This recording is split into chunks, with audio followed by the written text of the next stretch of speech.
যে দলটি মনে করে দিল্লি আছে, আমরা আছি দিল্লি আছে, এটা যারা বিষয় তাদেরকে দিল্লিতেই পালাতে হয়। ভারতের প্রধানমন্ত্রী বা প্রেসিডেন্টের তার চিকিৎসার জন্য তার বাইরে যেতে হয় না। ব্রিটেনে আমেরিকার প্রেসিডেন্ট কি অন্য দেশে চিকিৎসার জন্য যান নাকি? যান না। টানা 15 বছর তো ক্ষমতায় ছিলেন। একটা বড় মাপের বিশেষায়িত হাসপাতাল করতে 15 বছর লাগে নাকি? লাগে তো না।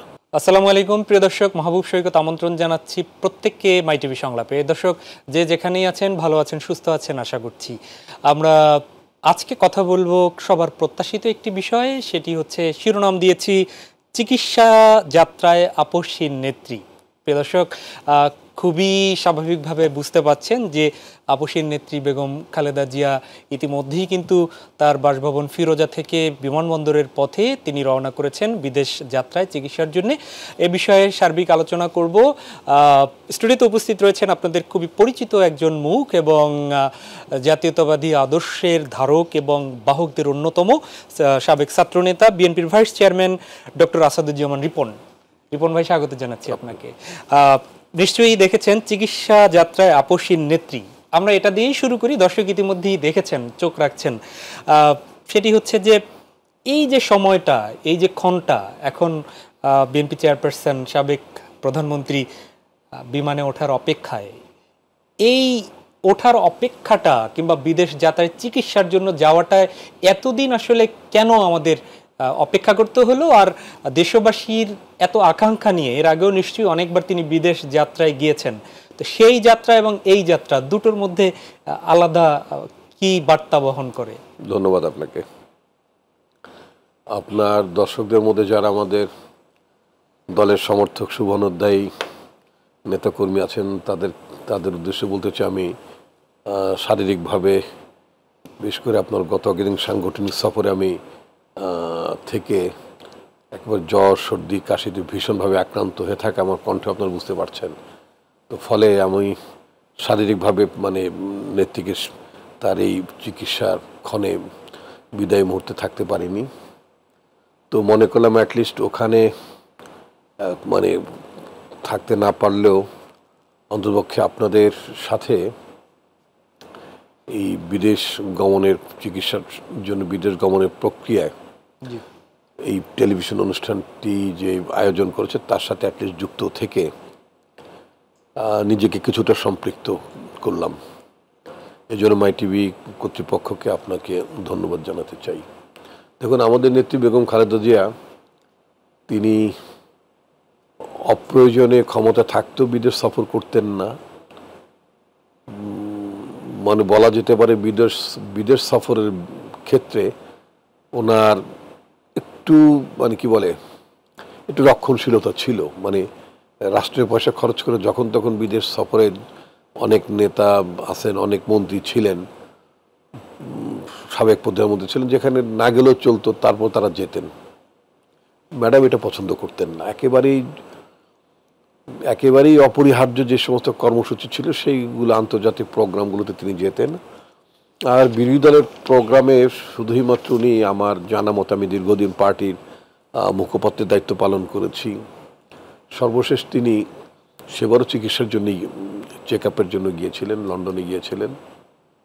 এবং আমাদের পার্টির বর্তমান vice chairman, senior vice chairman,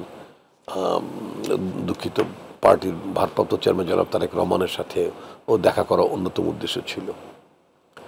এর বাইরে তিনি তেমন একটা যেতেন, উমরায় যেতেন, হজে যেতেন, সৌদি সরকারের, সৌদি বাদশার রাষ্ট্রীয় মেহমান হিসেবে যেতেন, আর এর বাইরে তিনি যাননি।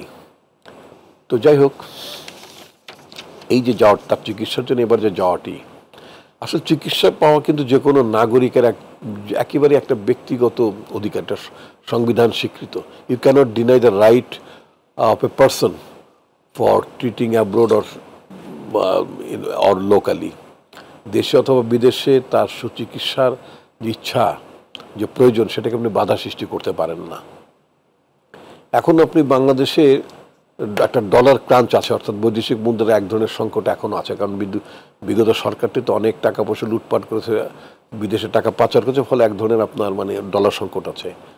আপনার নিশ্চয়ই পত্রপত্রিকা তো আপনি দেখেছেনই, সেটা হচ্ছে যে সরকারি কর্মকর্তাদেরও অপ্রয়োজনীয় বিদেশ সফর কিন্তু কাটেল করা হচ্ছে ডিউ টু ডলার ক্রাঞ্চ, ডলারের সংকটের কারণে। শুধুমাত্র একটি জায়গা উন্মুক্ত রেখেছে, সেটা হলো যে চিকিৎসার প্রয়োজন হলে সেটি শুধুমাত্র সরকার অনুমোদন দিচ্ছেন বর্তমান অন্তর্বর্তীকালীন সরকার।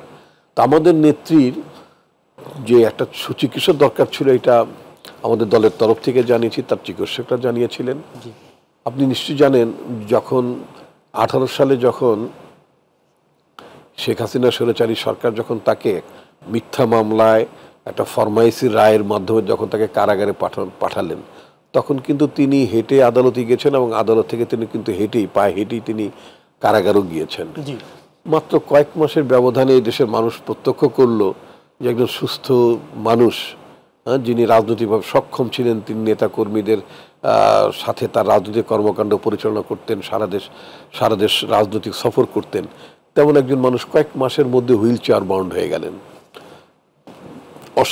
অসুস্থতার মাত্রা এমনভাবে তাকে পেয়ে বসলো, মানে হুইল চেয়ার ছাড়া তিনি চলাফেরা করতে পারছিলেন না। তো আমরা সন্দেহ করছিলাম, পত্রপত্রিকা রিপোর্টের আমাদের নেতা কর্মীদের মধ্যে ব্যাপক অংশের মধ্যে এক ধরনের আপনার অভিযোগ ছিল, আশঙ্কা ছিল, সেটা হচ্ছে যে তাকে স্লো পয়জনিং করে তাকে হত্যার একটা মানে চেষ্টা বিগত ফ্যাসিস্ট সরকারের মধ্যে ছিল, যার জন্য সুস্থ মানুষ অল্প সময়ের মধ্যেই তিনি মানে হুইল চেয়ার ছাড়া চলাচলে মানে অক্ষম ছিলেন। তো তারপর আমাদের দলের তরফ থেকে বলা হলো, তার পরিবারের তরফ থেকে বলা হলো যে তার সুচিকিৎসার প্রয়োজন, তার বিদেশ যাওয়া প্রয়োজন। তার ডাক্তারও কিন্তু অভিমত দিলেন, কারণ এই যে তার যে জটিল যে শারীরিক পরিস্থিতি, এটা বিদেশের চিকিৎসা দরকার। আনফর্চুনেটলি গত 54 বছরে, আমাদের প্রজাতন্ত্রের বয়স 54 বছর হলেও আমরা এই দেশের স্বাস্থ্য চিকিৎসা ব্যবস্থাপনায় প্রধানমন্ত্রী, প্রেসিডেন্টের, আমি বলছি সবারই সমান অধিকার, কিন্তু যেমন আপনি দেখবেন ভারতের প্রধানমন্ত্রী বা প্রেসিডেন্টের তার চিকিৎসার জন্য তার বাইরে যেতে হয় না, তারা তাদের নিজেদের দেশেই তাদের চিকিৎসা ব্যবস্থাটা রয়েছে, মানে স্বয়ং সম্পূর্ণ ব্যবস্থা। ব্রিটেনে আমেরিকার প্রেসিডেন্ট কি অন্য দেশে চিকিৎসার জন্য যান নাকি? যান না। আমরা 54 বছর ইচ্ছা করলে যে সিঙ্গাপুরের মতো, যে কথাটা এই কারণে বললাম খুবই প্রাসঙ্গিক, সিঙ্গাপুরের মতো একটি দেশ যার আয়তন ঢাকা শহরের চেয়ে ছোট, সেটি কিন্তু একটা দেশ যার আয়তন হচ্ছে ঢাকার চেয়েও ছোট, সেটা তো একটা দেশ। এবং সেই দেশটাকে নিয়ে এমনভাবে আমাদের মুখ্যের দল, মানে আওয়ামী লীগের কথা বলছে, এমনভাবে গর্ব করত যে আমরা সিঙ্গাপুর হয়ে গেছি। সিঙ্গাপুর হচ্ছে যে 64 গুণ বড় একটা দেশ বাংলাদেশ, সেটা মাথায় ছিল না। তো সিঙ্গাপুর হয়ে গেছে, অর্থনৈতিকভাবে সিঙ্গাপুর অনেক সমৃদ্ধ নিঃসন্দেহে, বাণিজ্যে অনেক সমৃদ্ধ সিঙ্গাপুর নিঃসন্দেহে, কিন্তু সিঙ্গাপুর আরেকটি বিষয় সমৃদ্ধ, সেটা তার চিকিৎসা ব্যবস্থা। সিঙ্গাপুরের অনেকগুলো নাম করা প্রাইভেট হসপিটাল আছে, এগুলোর কোনোটার নাম আমি উচ্চারণ করছি না এই কারণে যাতে মনে না হয় যে তাদের একটা কমার্শিয়াল প্রমোশন আমি করছি, ঠিক আছে? তো সেখানকার একটা রাষ্ট্রীয় হাসপাতাল আছে আপনার NUH, national university of Singapore, national university hospital বলে, সে তার চিকিৎসা খুবই দারুণ একটা, মানে সিঙ্গাপুর শহরের ন্যাশনাল ইউনিভার্সিটি অফ সিঙ্গাপুর যেটা ওখানে একটা হসপিটাল, ন্যাশনাল ইউনিভার্সিটি হসপিটাল এনইউএইচ। তো এখানে তো একটা বিএসএমইউ আছে, এখানে তো একটা বিশ্ববিদ্যালয় আছে, মেডিকেল বিশ্ববিদ্যালয় আছে, করতে পারলেন না। তো টানা 15 বছর তো ক্ষমতায় ছিলেন, একটা বড় মাপের বিশেষায়িত হাসপাতাল করতে 15 বছর লাগে নাকি? লাগে তো না। তো আপনি আনফর্চুনেটলি আমাদের দেশে 54 বছরে আমরা একটা আন্তর্জাতিক মানের হাসপাতালই আমরা করতে পারি নাই। আপনি চিন্তা করেন যে মানে কতটা, মানে উই আর ল্যাগিং বিহাইন্ড। সেই দায়ভার হ্যাঁ, নিশ্চয়ই পড়ে, কেন পড়বে না? We did not have that kind of আপনার visionary person in the health sector, যারা কখন এটা চিন্তা করেন নাই। কারণ বিএনপি 4 বারের রাষ্ট্র ক্ষমতায় থাকা দল, 4 বার না 3 বার, 2 বার কমপ্লিটলি, তারপরে একবার হচ্ছে আপনার কি বলে স্বল্পকালীন সময়, সেটি যদি প্রেসিডেন্ট জিয়াউর রহমানের সময় থেকে, সেটা হচ্ছে তখনকার সেই আমলের, তো আপনার মানে সেই আমলের যদি আপনি কথা বলেন, নিঃসন্দেহে আপনার সেই জাতীয়করণের আমলের তুলনায় তো নিশ্চয়ই প্রাইভেটাইজেশনের দিকে গিয়েছেন, বার্ডেন ওনার হাতে, প্রেসিডেন্ট জিয়াউর রহমানের হাতে ক্রিয়েট করা, হ্যাঁ, সুতরাং সেগুলো তো ছিলই। সে বার্ডেন আজকের অবস্থাটা আপনি দেখেন কতটা এক্সপ্যান্ড করেছে। তো আমি বলছি যে এটা মানে সমস্ত ক্ষেত্রে তো ভীষণ দরকার। যখন ঢাকা, আপনাকে যেহেতু প্রেসিডেন্ট জিয়াউর রহমানের নামটাই আপনি তুললেন সেই জন্য বলি, তো আমি প্রেসিডেন্ট জিয়াউর রহমানের কথা বলছিলাম। উনি তো অনেক মানে স্বপ্নিক নেতা ছিলেন, আমি যেটা বলছিলাম যে আমাদের উই হ্যাড এন এয়ারপোর্ট, নাম ছিল ঢাকা বিমানবন্দর। জি। তা আমার এখনো খেয়াল আছে যখন এখন যেটা আপনার মানে হযরত শাহজালাল আন্তর্জাতিক বিমানবন্দর, এই বিমানবন্দরটি একটা আন্তর্জাতিক বিমানবন্দরের মানে কাজ শুরু করা হলো। তখন এই ওয়ার্কার্স পার্টির নেতা রাশেদ খান মেনন সাহেব মানে এবং এরা সহ যারা বামপন্থী নেতা ছিলেন, তখন তারা বললো যে এত বড় ব্যয় ঘটিয়ে এই ধরনের একটা বিমানবন্দর করার কি দরকার ছিল। সে পরবর্তীতে সে সেই মন্ত্রণালয়ের মন্ত্রীও ছিলেন। তা তো বটেই। তো এখন কথা হচ্ছে দেখেন, পরবর্তী প্রেসিডেন্ট জিয়াউর রহমানের শাহাদাত বরণের পরে ওই বিমানবন্দরটি চালু হলো, নামকরণ করা হলো জিয়া আন্তর্জাতিক বিমানবন্দর। এখনো মানুষ জিয়া আন্তর্জাতিক বিমানবন্দর বলতেই স্বাচ্ছন্দ্য বোধ করে। তো শেখ হাসিনা কতটা ভিন্ডিকটিভ ছিল, মনে করলো যে জিয়াউর রহমানের নাম মুছে ফেলতে হবে, তো ঠিক আছে একজন অলি আউলিয়ার নামে যদি বিমানবন্দরটা করা হয় তাহলে বিএনপি এটা আর বদলাতে পারবে না, মানে মানুষের ধর্মীয় অনুভূতিতে আঘাত লাগবে। ধর্ম নিয়ে যদি কেউ চাতুর্যতার আশ্রয় নেয়, ধর্মকে ব্যবহার করে যদি কেউ প্রতারণা করতে চায়, ধর্মকে কূটকৌশল অপরাজনীতির হাত হিসেবে ব্যবহার করে, সেখানে ওইটা মানে জনগণ এটাকে আমলে নেয় না। আমার বলার উদ্দেশ্য ছিল যে জিয়াউর রহমান কত বড় ভিশনারি নেতা ছিলেন, তিনি বুঝতে পারলেন যে বাংলাদেশটা তো আর এই জায়গায় থেমে থাকবে না, এই ৭৬-৭৭ সালে বাংলাদেশ থেমে থাকবে না, এটার জন্য ভবিষ্যৎ ২০৭৭ হবে, ৩০৭৭ সাল হতে পারে, বা আরও পৃথিবী বেঁচে থাকলে বাংলাদেশ ইনশাল্লাহ বেঁচে থাকবে, টিকে থাকবে, ভালোভাবে টিকে থাকবে। সেই স্বপ্নতে চিন্তা হলে অ্যাটলিস্ট আমাদের একটা আন্তর্জাতিক বিমানবন্দর দিয়ে আমরা শুরু করি। তো উনি তো করেছিলেন, এবং তিনি যদি সময় পেতেন, তিনি যদি কুচক্রীদের হাতে ষড়যন্ত্র যদি শাহাদত বরণ না করতেন, তাহলে নিশ্চয়ই আমি বিশ্বাস করতে চাই যে মিনওয়াইল বাংলাদেশে অনেকগুলো আন্তর্জাতিক মানে অ্যাটলিস্ট গোটা ২-৩ আন্তর্জাতিক মানে হাসপাতাল হতো। আমাদের চিকিৎসার জন্য আমাদের মানুষদেরকে ভারতে ছুটে যেতে হতো না, বরং ভারতের লোকেরা আমাদের সীমান্ত এলাকার লোকেরা এই দেশে আসতেন। বিদেশ যাত্রা তো হতেই পারে একজন নেত্রীর কিংবা সাবেক প্রধানমন্ত্রীর, কিন্তু তা নিয়ে এত আগ্রহের কারণটা কি, সেটি আসাদুজ্জামান রিপন তিনি বলছিলেন। আমরা যেতে চাই ইলিয়াস হোসেন, যিনি আমাদের মাঝে উপস্থিত হয়েছেন, সাবেক সভাপতি ঢাকা রিপোর্টার্স ইউনিটি, সিনিয়র সাংবাদিক, এবং একই সাথে যিনি দীর্ঘদিন বেগম খালেদা জিয়ার সাথে কিংবা বিএনপির বিটে যারা যে সব রিপোর্টাররা কাজ করেছেন, তিনিও একসময় কাজ করতেন। ইলিয়াস হোসেন, আপনাকে স্বাগত জানাচ্ছি। ইলিয়াস ভাই, আমি আপনার কাছে যে প্রশ্নটি সরাসরি যেতে চাই তা হচ্ছে যে আমাদের শিরোনাম চিকিৎসা যাত্রায় আপসীন নেত্রী, কবে থেকে আসলে বেগম খালেদা জিয়া আপসীন নেত্রী বা আপসীন হওয়া শুরু করলেন? কেন তাকে আমরা বা বিএনপি আপসীন বলছেন? আপনারা তো জানেন যে বেগম খালেদা জিয়ার যে দীর্ঘ রাজনৈতিক কেরিয়ার, এর সাথে আমার সাথে যিনি অতিথি আছেন ডক্টর আসাদুজ্জামান রিপন, উনি তো সহযোদ্ধার সহকর্মী ছিলেন, আরও ভালো জানেন, নিশ্চয়ই সে বলবেন। তো আমরা যেটা দেখেছি যে রাষ্ট্রপতি জিয়াউর রহমান শহীদ হওয়ার পরে বিএনপির নেতৃত্ব নিয়ে যখন জল্পনা কল্পনা চলছে নানা রকমের, তখন ওনারা চিন্তা ভাবনা করে দেখেছিলেন যে সবচেয়ে বেটার সলিউশন হচ্ছে বেগম খালেদা জিয়াকে আহ্বান করা। তার আগ পর্যন্ত আমি বলবো যে একটু নড়বড়ে বা একটু সিদ্ধান্তহীনতা এরকম বিষয় সেগুলো ছিল। তো উনি একেবারেই একজন সুগৃহিণী মানুষ ছিলেন।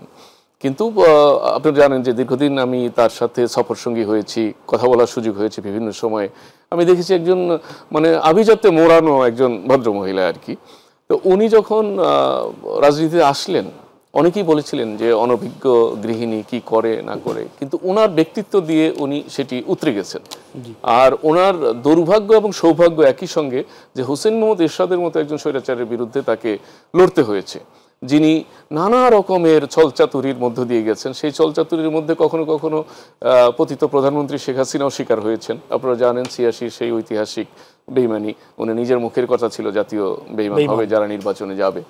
তো বেগম খালেদা জিয়া তার দীর্ঘ পথ পরিক্রমায় কখনোই তিনি স্বৈরাচারের কোনো ধরনের টোপে পা দেননি। আর এটা না করার কারণেই তাকে আপসীন নেত্রী হিসেবে তখন এই দেশের মানুষ গ্রহণ করে এবং ওইভাবেই সম্মান করেছে। এবং বিভিন্ন সময়ে যত ধরনের রাষ্ট্রীয় উদ্যোগ হয়েছে, রাজনৈতিক মেরুকরণ হয়েছে, উনি ওনার বক্তব্যে এবং ওনার আচরণে অটল থেকেছেন। কখনো কখনো তার দলেরও কেউ কেউ হয়তো ভেবেছে যে ঠিক হচ্ছে কিনা, কিন্তু উনি যে পর্যন্ত সফলতা না আসছে হয়তো বলেছে কেউ কেউ যে একগুয়েমি হয়তো করছে। আপনি কি মনে করেন, আপনি কি মনে করছেন, আপনি সংবাদকর্মী হিসেবে তার এটাকে একগুয়েমির যে বিষয়টা কেউ কেউ মনে করেন, আপনি কি মনে করছেন বা আপনার পর্যবেক্ষণ কি? আপনি দেখুন, এটা শুধু তার বেলায় না, আমি দেখেছি যে যদি একটি আলোচনা হয় কোথাও, কোনো একটা গোষ্ঠী বা কোনো একটা ক্লাব, কোনো একটা মানুষ আলোচনা করে, সেই আলোচনা যদি ফলপ্রসূ না হয় তাহলে বলে যে ওনারা ষড়যন্ত্র করতে বসেছিল। আর যদি সফল হয়ে যায় তাহলে বলে যে আলোচনা ফলপ্রসূ হয়েছে। তো যে কোনো ইস্যুতে আমি বা অন্য কেউ যখন বলবে যে না এটাই বেটার ওয়ে বা আমি এটাকে ভালো মনে করছি, তো তখন হয়তো সব মানুষের কিন্তু থিঙ্কিং লেভেল এক থাকে না। কেউ কেউ একটু পিছিয়ে পড়া থাকে, কেউ কেউ একটু অগ্রগামী থাকে। সেক্ষেত্রে অনেকে বুঝতে পারে না যে তাহলে এটা কি হবে। ওই সময়টা হয়তো এটার ওই পর্যায়টার নাম একগুঁয়েমি হতে পারে বা উনি একক বিশ্বাসী এটা হতে পারে। কিন্তু ওটা যখন সফলতা পায় তখন বলে যে শি ইজ রাইট বা হি ইজ রাইট, কারণ হচ্ছে সেটা সফল হয়েছে। তো খালেদা জিয়া যে লম্বা সময় এরশাদের কোনো ফাঁদে পা দেননি, নির্বাচনে যাননি, তখন দু চারজন এরকম হয়েছে যে আমরা কি নির্বাচন তো বাংলাদেশে জানিনি যে কি এটা উৎসবের বিষয় এবং অংশগ্রহণের জন্য দলগুলো টিকে থাকারও একটা পথ মনে করে অনেকে। বারবার নির্বাচন থেকে সরে থাকাতে তাহলে কি আমরা হারিয়ে যাচ্ছি কিনা এরকম আলোচনা ছিল বিএনপির মধ্যে। কিন্তু ফাইনালি গিয়ে দেখা গেছে যে না, শি ইজ রাইট এবং সফলতা পেয়েছে। এই কারণে একগুঁয়েমি আর এক আপোষহীনের মধ্যে আমার কাছে মনে হয় আসাদুজ্জামান রিপন, আপনার কাছে ফিরি, সেটি হচ্ছে যে আপোষহীন, আপোষ না করা কিংবা আমি তার কথা প্রসঙ্গে বলি, তাতে আলোচনাটা একটু আগাবে। সেটা হচ্ছে যে আপনার মানে শব্দ দুটো হচ্ছে একগুঁয়েমি এবং আপোষহীনতা। তো একগুঁয়েমিটা হচ্ছে মনে করেন আপনি মানে এটা খুব নেতিবাচক শব্দ। নেতিবাচক শব্দ এটা মনে করেন আমরা তিনজন মানুষ, আপনার দুজন বলছেন যে এখন রাত, আমি বলছি যে না এখন দিন, এবং আপনি আমাকে বুঝিয়ে দিচ্ছেন যে এখন রাত, কিন্তু আমি বলছি এখন দিন, আমি আমার অবস্থান থেকে সরছি না। এটাকে আপনি অনেকটা একগুঁয়েমি বলতে, অর্থাৎ আমি আমার অবস্থান থেকে সরছি না। আর আপোষহীনতাটা হচ্ছে যে আপনি কোনো নেতিবাচকতা অথবা কোনো অন্যায় অথবা কোনো কি বলে মানে অসাধু কোনো অ্যাটেম্প, যে কোনো কিছুর ব্যাপারে আপনি কোনো কম্প্রোমাইজ করছেন না, মানে সমর্পণ করছেন না, আপনি আপনার বিশ্বাসের জায়গাটা আপনি অটল থাকছেন, তখন সেটাকে বলা হয় আপোষহীনতা। আচ্ছা, আমি ম্যাডামের বেলায় এই কথাটাই বলতে চাই। ইলিয়াস খুব রাইটলি বলেছেন নির্বাচনকে কেন্দ্র করে, এবং মানে ম্যাডাম বুঝতে পারতেন সেটা হলো যে এরশাদ একটা ইলিগাল গভর্নমেন্ট, তিনি অবৈধভাবে একটা নির্বাচিত সরকারকে তিনি টপল করেছেন, এটা উনি বিশ্বাস করতেন, এটা আমাদের পলিটিক্যাল ডিসকোর্সের একটা অংশ।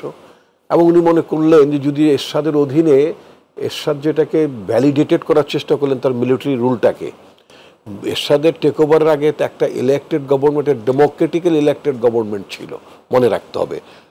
মানে সমস্ত টেক ওভারটাই কিন্তু আপনার মানে কখনো এটাকে মনে হয় না যে একটা গণতন্ত্রকে উচ্ছেদ করা।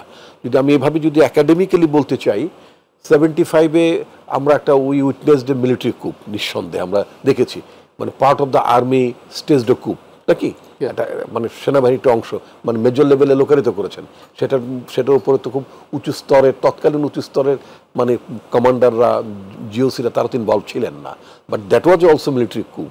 এখন আমি যদি আপনাকে এটা বলি যে তাহলে কি আপনি বলবেন যে একটা ডেমোক্রেটিক্যালি ইলেক্টেড গভর্নমেন্টকে কি আপনার মেজর সাহেবরা উৎখাত করেছেন? I don't think so, because at that time বাংলাদেশে কোনো গণতন্ত্র ছিল না। বাংলাদেশে তখন একটা একদলীয় শাসন ব্যবস্থা ছিল, একটা কর্তৃত্ববাদী শাসন ব্যবস্থা ছিল। অর্থাৎ সোজা কথা, মুক্তিযুদ্ধের স্পিরিটটা যে গণতন্ত্রের জন্য, নির্বাচন ব্যবস্থার জন্য, বহুদলীয় গণতন্ত্রের জন্য, বহুত্ববাদের জন্য, সেটা টোটাল স্পিরিটের এগেনস্টে যে একটা মানে মাল্টি পার্টি সিস্টেম থেকে একটা ওয়ান পার্টি সিস্টেম, আপনার নির্বাচনে সেটা 70 নির্বাচনও না, 73 নির্বাচনে কোনো মানে ম্যানিফেস্টোর মধ্যে ছিল না যে Bangladesh will be identified as a socialist country. No, not at all. এটা নির্বাচন ইশতেহারও ছিল না, 70 নির্বাচনও ছিল না, but Bangladesh turn into a socialist country by adopting the বাকশালী মডেল ইন বাংলাদেশ।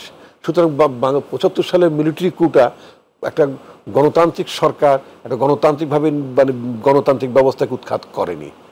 কিন্তু আবার একই সাথে আপনার 82 সালের 24শে মার্চ সেটা একটা গণতান্ত্রিকভাবে নির্বাচিত সরকারকে উচ্ছেদ করা হয়েছিল।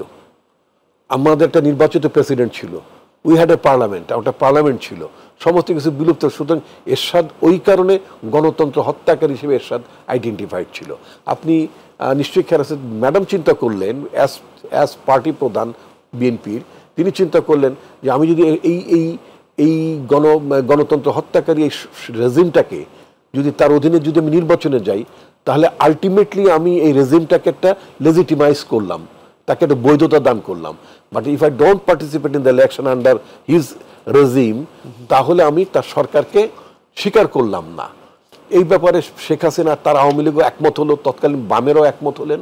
ফাইনালি আনফর্চুনেটলি আমরা দেখলাম শেখ হাসিনা মানে হঠাৎ করে মানে ডিসিশন চেঞ্জ করে, অথবা মনে করলো বিএনপিকে ফেলে দিয়ে আমি পার্ট অফ দ্য গভর্নমেন্ট হয়ে যাই, তিনি চলে গেলেন। তো এই যে ইলিয়াস খুব রাইটলি বলেছেন, তখন শেখ হাসিনা অভিধা হয়ে গেল যে বিট্রেয়ার হিসেবে, আর বেগম খালেদা জিয়ার বেলায় বলা হচ্ছে যে she is uncompromising leader. Similarly 1988-এ, আমাকে একটু 2-1 মিনিট সময় দেবেন, 1988-এ আপনার তখন আরেকবার নির্বাচন হলো, ইলিয়াস আপনার নিশ্চয়ই খেয়াল আছে। সেই নির্বাচনে বিএনপি তো আগে থেকেই বলবো যে না, এরশাদের অধীনে, ম্যাডাম একটা কথা স্ট্রেট বলেছিলেন, এরশাদের অধীনে কোনো নির্বাচন হবে না, ও নির্বাচনে আমরা অংশ নেব না। এটা উনি কন্টিনিউ করছেন ওনার এই স্পিরিটটাকে। 88-এ শেখ হাসিনা অনুভব করলেন 86-এ নির্বাচনে যাওয়ার মধ্যে তার লাভ হয়নি, রাদার বেগম খালেদা জিয়ার পপুলারিটি, তার মোমেন্টামটা অন্যরকম বেড়ে গেছে, মানে মানুষের কাছে তার ক্রেডিবিলিটি অ্যান্ড অ্যাকসেপ্টেবিলিটি অনেক হাই হয়ে গেল। তখন উনিও সিদ্ধান্ত নিলেন যে না, উনি এরশাদের অধীনে ইলেকশনে যাবেন না, অর্থাৎ perpetually Begum Khaleda Zia, BNP chairperson, এরশাদকে ইলিগাল গভর্নমেন্ট হিসেবে তাকে মানে পরিচিত করে যাচ্ছিলেন। আচ্ছা, তো এবং ইউনো তারপরে মানে এরশাদের পদত্যাগ করতে বাধ্য হলেন তিনি। সব কিছু আমরা সেটা একটা গণঅভ্যুত্থানের মধ্য দিয়ে পদত্যাগ হলো। আমি এটার সাথে একটা জিনিস যুক্ত করতে চাই, ভেরি রেলিভেন্ট, সেটা হচ্ছে আপনি আপসীনতার যে প্রশ্নটা তুললেন, বেগম খালেদা জিয়ার জ্যেষ্ঠ পুত্র, আমাদের বর্তমান ভারপ্রাপ্ত চেয়ারম্যান, তার মধ্যে কিন্তু সর্ট অফ আপনার কি বলে ওই টেন্ডেন্সিটা ক্যারি করছে, তিনি ক্যারি করেন। যেমন আমাদের দলের মধ্যে একটা প্রবণতা ছিল ইলেকশনে যেতে হবে, যে মানে we are A multi class party, আমরা ডেমোক্রেটিক পার্টি, মানে election is the means of মানে কি বলে মানে গোয়িং ফর মানে যাওয়ার জন্য যে সমস্ত কথাগুলো বলতে হয়, টার্মিনোলজি ইউজ করতে, তাতে আমাদের দলের অভ্যন্তর নেতারা এই টার্মিনোলজি গুলো ব্যবহার করতেন। কিন্তু ম্যাডাম কিন্তু তার অবস্থান ছিল, ম্যাডাম বলতে যে নো, শেখ হাসিনার অধীনে ইলেকশনে যাওয়া যাবে না। এবং উনি, আপনি খেয়াল করেন যে বেগম খালেদা জিয়ার সিদ্ধান্তের কারণে বাংলাদেশে শেখ হাসিনাকে 153 অথবা 54 বোধ হয় না, কত 153টা আসনে তাকে মানে কি বলে ভোট ছাড়াই, নির্বাচন ছাড়াই তাকে ইলেক্টেড হতে হয়েছিল। কারণ মানে শি হ্যাড এ ফিয়ার, তার একটা ভয় ছিল যে কোন রকম ঝামেলা হয়ে যেতে, সেই জন্য তিনি 153টা আসনকে সিকিউর করেছিলেন, কারণ ক্ষমতা ধরে রাখতে হলে 151 রিকোয়ার্ড। আচ্ছা, এখন আমি একটু আসবো, আমি ইলিয়াস ভাইয়ের কাছ থেকে একটু আমি এটা শেষ করে দিলে মনে ভালো হয়, তাহলে আমার কথাটা শেষ হয়ে যাবে মানে এইটা ব্যাপারে। তো 1914 সালে মানে নির্বাচন না যাওয়ার মধ্য দিয়ে মানে শেখ হাসিনাকে একটা মানে ঝামেলা ফেলে দিলেন। 2018-তে যে বললেন দলের মধ্যে নির্বাচনমুখী দল, এই ধরনের একটা দলের মধ্যে এই ধরনের একটা আলোচনা থাকলো, Tarique Rahman was not in favour of going to election, উনি পার্টিসিপেট করার পক্ষে ছিলেন না। বাট যেহেতু দলীয় নেতৃবৃন্দের অধিকাংশ মত দিলেন যেতে হবে, বিদেশিরা তখন বলছেন যে আপনারা যদি নির্বাচন না যান তাহলে তো নির্বাচন তো একতরফা হতেই থাকবে। এই ধরনের আর্গুমেন্ট ছিল। তখন আমরা আমাদের দলের তরফ থেকে বলা হলো, ওয়েল তাহলে বিদেশিরা তোমরা একটু দেখো যে শেখ হাসিনা কোন নেচারের পলিটিশিয়ান, সে যে কথা রাখা মহিলা না, একটু ডুবোজো।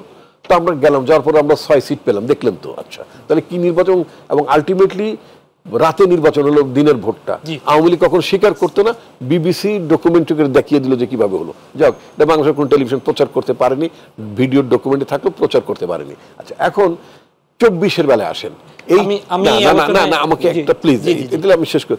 24-এ ঠিক একইভাবে আমাদের দলের মধ্যে আলোচনা ছিল যে ওই যে নির্বাচনমুখী দল, তারেক রহমান ক্যাটেগরিক্যালি বলে যে no, this is the leadership, vision লিডারশিপের একটা মানে সুদূর প্রসারী দৃষ্টিভঙ্গি থাকতে হবে, কনভিকশন থাকতে হবে। তারেক রহমান বলে জন্য শেখ হাসিনাকে অব্যাহতভাবে তাকে অগণতান্ত্রিক অবৈধ সরকার হিসেবে আমরা তাকে চিহ্নিত করতে থাকবো। গেলেন, তখন আমাদের দলের না হলেও একটু বাইরে থেকে, বিশেষ করে মিডিয়া থেকে আমরা যখন টকশো যেতাম, বলতেন আরে ভাই ইমরান খান দেখলেন জেলে যে ইলেকশন করতেছে, দলের মার্কা নিয়ে গেছে, তাও ইলেকশন করছে, আপনারা যদি ইলেকশন আপনারা তো হাওয়া হয়ে যাবেন, মানে নিশ্চয়।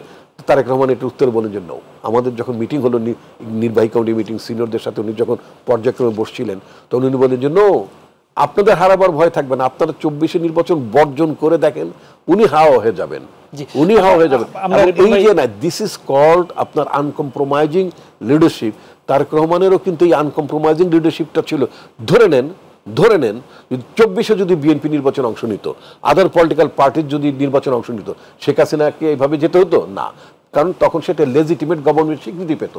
একটা গভর্নমেন্টে যখন লেজিটিমেসি থাকে না, তখন সেই সরকারকে উচ্ছেদ করতে, উৎখাত করতে গণ আন্দোলন অনেক সহায়ক ভূমিকা পালন করে। আমি আমাকে একটা বিরতি, সেক্ষেত্রে ম্যাডাম এবং তারেক রহমান একটা বড় ধরনের আপনার মানে আছে, মানে সিমিলারিটি আছে। আমরা ফিরছি সিনিয়র সাংবাদিক ইলিয়াস হোসেন আপনার কাছে।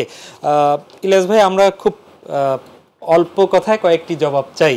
একটি হচ্ছে যে যদিও প্রেক্ষাপটটা ভিন্ন, এখন ১/১১ সেই প্রেক্ষাপট নেই, তারপরও আমরা সামাজিক যোগাযোগ মাধ্যমে বিপুলভাবে এই আশঙ্কা প্রকাশ করতে শুনছি যে ম্যাডাম খালেদা জিয়া কি মানে আবার সুস্থ হয়ে ফিরবেন, নাকি সেই মাইনাস ফর্মুলার কোনো কিছুর মধ্যে আবার ষড়যন্ত্রে পড়ে যাবেন কিনা, এরকম একটা আশঙ্কার কথা সোশ্যাল মিডিয়ায় পড়ছি। এর জবাবও দিয়েছেন এখনকার অন্তর্বর্তী সরকারের উপদেষ্টা, এবং আজকে সর্বশেষ হচ্ছে তার প্রেস উইংয়ের যারা আছেন তারাও কথা বলেছেন, দেখেছেন নিশ্চয়ই। আপনার পর্যবেক্ষণটা শুনতে চাই। এটা আসলে আমাদের মধ্যে তুলনামূলক একটা চিন্তা সবসময় কাজ করে আর কি। কোনো কিছু একটা ঘটলে আমরা পূর্বাপর কি হয়েছে এটার সাথে এটা মেলানোর চেষ্টা করি। ওই হিসাবে যারা এই আশঙ্কা বা এক ধরনের আলোচনা সামনে নিয়ে আসছে, অতীতের এরকম একটা বিষয় ছিল বলেই হয়তো এনেছে। তবে আপনিও জানেন, আপনিও মাঠে ময়দানে সাংবাদিকতা করেন, আমাদের কাছে যে আমরা যা পর্যবেক্ষণ করছি তাতে সেই প্রেক্ষাপট আর এই প্রেক্ষাপটে অনেক পার্থক্য। এটা অবশ্য আপনার প্রশ্নের মধ্যে আপনি কথাটা বলেছেন। তো আর বেগম খালেদা জিয়া বাংলাদেশের এমন পরীক্ষিত নেত্রী এবং এতটাই জনপ্রিয়, আপনি জানেন যে উনি জীবনে কোনোদিন ফেল করেন নাই নির্বাচনে, এবং এত আসনে দাঁড়িয়েছেন যে ওনার বিএনপির সংগঠনও দুর্বল হয়তো ওই জেলায় ওই আসনে, সেখানে হয়তো বলতে গেলে প্রধান প্রতিদ্বন্দ্বী তাদের আওয়ামী লীগের হয়তো ভালো অবস্থান, সেখানে সে দাঁড়ালো পাশ করে চলে আসছে। পক্ষান্তরে আপনারা দেখছেন শেখ হাসিনা 3 আসনে দাঁড়িয়েও 2 আসনে ফেল করেছে, এরকম ছিল। এরপরে উনি প্রধানমন্ত্রী হয়েছেন, উনি রাষ্ট্রপতির স্ত্রী ছিলেন, উনি আগামী দিনে যাকে বিএনপি আশা ভরসা করে তারেক রহমানের মা, একাধিক পরিচয় তার, এবং তার যে ব্যক্তিত্ব এবং আপসহীন ক্যারেক্টার আর বর্তমানে রাজনৈতিক যে পরিস্থিতি, সেই ক্ষেত্রে আমার এই চিন্তাটা একটু অমূলকই মনে হয়। কারণ আপনি জানেন যে উনি চিকিৎসার জন্য যখন যায়, সেনা প্রধানেরও একটা কার্টিসির অ্যাপ্লাই নিজের ভিতরে চলে আসছিল যে আমার বোধহয় এই সিনিয়র সিটিজেনকে একটু সম্মান করা উচিত বা খোঁজ নেওয়া উচিত। আপনি জানেন যে সেনা নিবাসের একটা অনুষ্ঠানে উনি গিয়েছিলেন, সম্ভবত সশস্ত্র বাহিনী দিবসে। সেদিন আপনার বর্তমান তত্ত্বাবধায়ক সরকারের অন্তর্বর্তী সরকারের প্রধান কিভাবে ওনাকে অনার করেছেন, এবং আমরা এই সময় যাদেরকে হিরো বলছি আমাদের শিক্ষার্থী আন্দোলনের সমন্বয়করা, তারা পর্যন্ত গিয়ে ওনাকে যে রেসপেক্টটা দেখিয়েছেন, এই সিচুয়েশন দেখে আমার ওই সব ধারণা অমূলক মনে হয়। এই কারণে যে ওনার প্রতি সারা দেশের যে রেসপেক্ট এবং ওনার যে ব্যক্তিত্ব, তাতে এই জাতীয় চিন্তা ভাবনা যারা করবে সেটা আসলে বুমেরাং হবে। তো এবার এই জাতীয় চিন্তা ভাবনার কোনো ছিটে ফোটা আমি অবশ্য দেখছি না এখনো। আর এর আগে জানেন যে যখন 1/11 এটা হয়েছিল, তখন কিন্তু উনি মাটি কামড়ে পড়েছিল। উনি প্রেস কনফারেন্সে বলেছিলেন, এই দেশ ছাড়া আমার কোথাও কোনো জায়গা নেই, আমি বাঁচি মরি এখানেই থাকবো। উনি কিন্তু জান নাই, শেখ হাসিনা গিয়েছিলেন, পরে আসতে হয়তো পারতেন না যদি এই বিএনপি বা খালেদা জিয়ারও এইরকম স্ট্রেংথ না থাকতো। তো কাজেই উনি যাবেন, চিকিৎসা শেষে ফিরবেন, এমনটাই মনে হয় আর কি আমাদের পর্যন্ত। ইলিয়াস ভাই, ইতিহাস কেউকে ক্ষমা করে না, এরকম আমরা হয়তো পাঠ্য বইয়ে পড়ছিলাম, কিন্তু এইটির কি একটা বাস্তব আমরা নমুনা এই দেখলাম যে 5 তারিখ একজনে ধিকৃত হয়ে দেশ ছাড়লেন, আর একজন এই যে নন্দিতভাবে হাজার হাজার মানুষের অভিবাদন নিয়ে চিকিৎসার জন্য বিদেশ যাচ্ছেন, এতদিন কারাভোগী বলা যায়, বাসায় থাকলেও তো তিনি আসলে কারাবন্দী ছিলেন। এটিকে কিভাবে আসলে দেখছেন একজন সংবাদকর্মী হিসেবে? অ্যাবসলিউটলি, মানে শুধু সংবাদকর্মী না, একজন মানুষ হিসেবেও ধরেন যে যারা আস্তিক তারা তো বলবে যে আল্লাহর একটা বিচার আছে, আর যারা আল্লাহ কথা বিশ্বাস করে না তারাও বলবে যে প্রকৃতির একটি বিচার আছে। তো সেসব মিলিয়ে এগুলো অমূলক না। এগুলা ধরেন অনেকেই শেষ জীবনে পরে আহাজারি করছে যে ওই ভুলটা যদি না করতাম তাহলে হয়তো আজকে এই প্রায়শ্চিত্তটা করতে হতো না। তো দুঃখের বিষয় যে যার সাথে তুলনা করছেন তিনি বা তার অনুসারীরা এখনো মনে হয় না যে ওই অনুশোচনা তাদের আসছে। অনেক সময় কিন্তু অনুশোচনা থেকেও পাপের ক্ষয় হয়, তো সেরকম দেখছি না। তবে প্রত্যেকটা লোকই তার কৃতকর্মের ফল ভোগ করবে, সেটা যত বড় মানুষই হোক ছোট মানুষই হোক। মাঠে সংবাদ কভার করেছেন, মা ছেলেকে দেখেছেন, ভারপ্রাপ্ত চেয়ারম্যান হিসেবে হয়তো এখানে ছিলেন না, ভাইস চেয়ারম্যান ছিলেন, যুগ্ম মহাসচিব ছিলেন সিনিয়র তারেক রহমান। তো এই যে মা এবং ছেলে ওনারা ওনাদের রাজনীতির বাইরে অথবা প্রধানমন্ত্রী এই পরিচয়ের বাইরে একজন মা তার সন্তানের কাছে, সন্তান তার মায়ের কাছে ভার্চুয়াল ছাড়া এই যে সরাসরি যাচ্ছে, সংবাদকর্মী হিসেবে এই আবেগটা কিংবা এই আক্ষেপটা কি জন্মাচ্ছে যে আমি যদি সামনাসামনি কভারেজ করতে পারতাম, এই মুহূর্তটা দেখতে পারতাম? তা তো বটেই। এটি মানে বাংলাদেশে শুধু রাজনীতিতে না, একজন মানুষ হিসেবেও যে এটা এই মহামিলন বা পুনর্মিলনের যে ক্ষেত্র, এটা নিশ্চয়ই অনেক আবেগ আপ্লুত হবে উপস্থিত যারা থাকবে তারা, বা ইতিহাসের একটা অংশ হয়ে যাবে যে এত বছর পরে তারা এইভাবে দেখা হলো। এবং এটা শুধু আমি না, অনেকেই হয়তো এই আশঙ্কাও করেছিল যে জীবিত অবস্থায় তাদের আর দেখা হয় কিনা। আপনি জানেন যে বেগম খালেদা জিয়ার চিকিৎসা নিয়ে গত সরকারের যে সমালোচনা এবং যে আমি বলবো যে এক ধরনের অশ্লীল মন্তব্য তারা করেছে বিভিন্ন সময়ে, চিকিৎসা সহযোগিতা করেইনি এ নিয়ে ব্যঙ্গ বিদ্রুপ করেছে। আর এক একটি সময়ে দেখেছেন যে খালেদা জিয়ার অবস্থা কি পর্যায়ে অবনতির দিকে গিয়েছে, রাত দুপুরেও অনেক সময় তাকে এভার কেয়ার হাসপাতালে নিয়ে গেছে। অনেকেই ধরেন আপনার মিলাদ মাহফিল এটা সেটা করেছে যে এই বুঝি শেষ হলো। তো বলতে পারেন অনেকটা যে শেষ থেকে শুরু হচ্ছে এই বিষয়টা। আর মা ছেলের এটা তো আসলে আবেগ চিরন্তন। এই যে দুজনে একসাথে হলেন বা হচ্ছেন, এ থেকে কি ওখানে একসাথে হয়ে নিশ্চয়ই পরবর্তী দেশের কার্যক্রম কিংবা রাজনৈতিক এগিয়ে নিয়ে যাওয়া কিভাবে নির্ধারণ করবেন একটি সুনির্দিষ্ট প্রেক্ষাপট কি আমরা আশা করতে পারি মনে করছেন? সে তো অবশ্যই। আপনারা জানেন যে একটু আগে রিপন ভাই বলছিলেন যে তারেক রহমান কি ক্লোজলি বাংলাদেশের রাজনীতি অবজার্ভ করেন এবং ওনাদেরকে নির্দেশনা দিয়ে থাকেন। সেখানে নির্বাচনে উনি আগে যেতে দেননি 2024-এ, মানে একটি ফেয়ার ইলেকশনের জন্য প্রস্তুতি নিচ্ছেন। বেগম খালেদা জিয়াও যাওয়ার আগে ওনার বরাত দিয়ে বলেছেন বিএনপি নেতারা যে উনি গণতান্ত্রিক একটি পরিবেশ তৈরি করার জন্য সবাইকে একসাথে কাজ করতে বলেছেন, তার জন্য দোয়া করতে বলেছেন, সে যাতে ফিরে এসে আবার মানুষের জন্য কাজ করতে পারে। এতেই বোঝা যায় যে তারা খুব শারীরিক অসুস্থতার পাশাপাশি রাজনৈতিক সুস্থতার জন্য তারা চিন্তা করে। রিপন ভাই, এই প্রশ্ন ধরেই আপনাকে আগাই, কি মেসেজ বেগম খালেদা জিয়া দিয়ে গেলেন দেশবাসীর জন্য, আপনাদের জন্য কি রেখে গেলেন কিংবা কি বলে গেলেন? না, আমাদের নেত্রী বেগম খালেদা উনি তো সবসময় আমাদের জন্য সোর্স অফ ইন্সপিরেশন। জি। তো আমি মেসেজ কথাটা আমি মানে আমরা খুব যত্রতত্র ব্যবহার করি। বাংলায় আপনারা প্রায় বলেন কি বার্তা দিয়ে গেলেন অমুক, এটা এত বহুল চর্চিত এবং বহুল ব্যবহৃত শব্দ, এটার প্রতি এই শব্দটার প্রতি আমার আগ্রহ একেবারেই বলতে পারেন মিয়ে গেছে, এটার প্রতি আমার কোনো আগ্রহ নেই। আমি যেটা বলতে চাই যে বেগম খালেদা যে সবসময় তার দলের নেতা কর্মীদের কাছে সবসময় একটা অনুপ্রেরণা উৎস ছিলেন তিনি।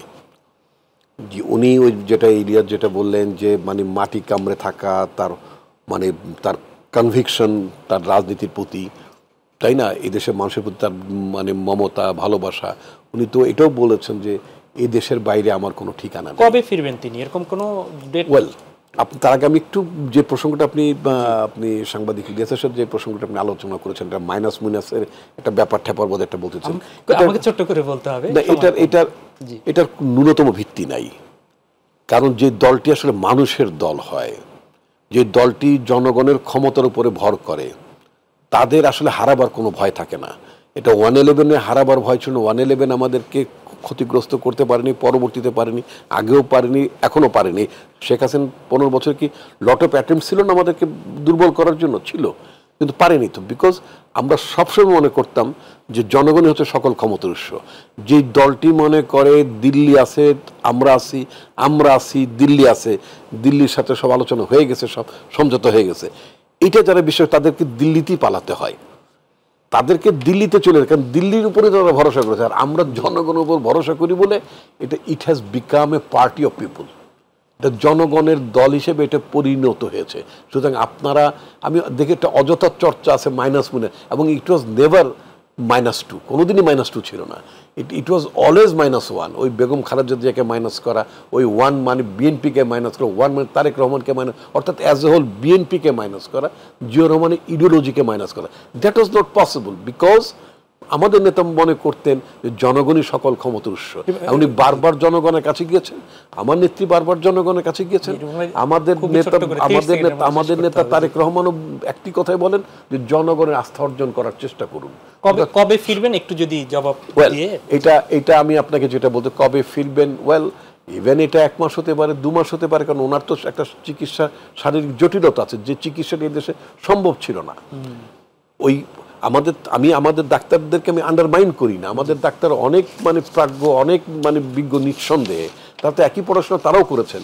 বিলেতে যে ডাক্তার ট্রিট করবেন সে পড়াশোনা আমার ডাক্তারও করেছেন, এই দেশের ডাক্তারও করেছেন, কিন্তু আমাদের ইকুইপমেন্টসের সমস্যা আছে, চিকিৎসার উপর ডিপেন্ড করছে ওনার ফেয়ার। রাইট। সুতরাং আমরা আশা করি ইনশাল্লাহ উনি উপযুক্ত চিকিৎসা পেলে সুস্থ দ্রুতই ফিরবেন ইনশাআল্লাহ। অনেক অনেক ধন্যবাদ ডক্টর আসাদুজ্জামান রিপন এবং অসংখ্য ধন্যবাদ ইলিয়াস হোসেন, আপনাদের দুজনকে। প্রিয় দর্শক, এই ছিল আমাদের আজকের আয়োজন। দেখা হবে পরবর্তীতে। আমরাও সবার মতো আপনাদের মতো প্রত্যাশা করছি ফিরে আসুক সুস্থ হয়ে বেগম খালেদা জিয়া, মা এবং ছেলে দুজনেই ফিরুক বাংলাদেশে এবং আগামী দিন এগিয়ে নিক এবং সেই কল্যাণমূলক রাষ্ট্র গড়তে আসুন যে যার জায়গা থেকে একটু হলেও ভূমিকা রাখি।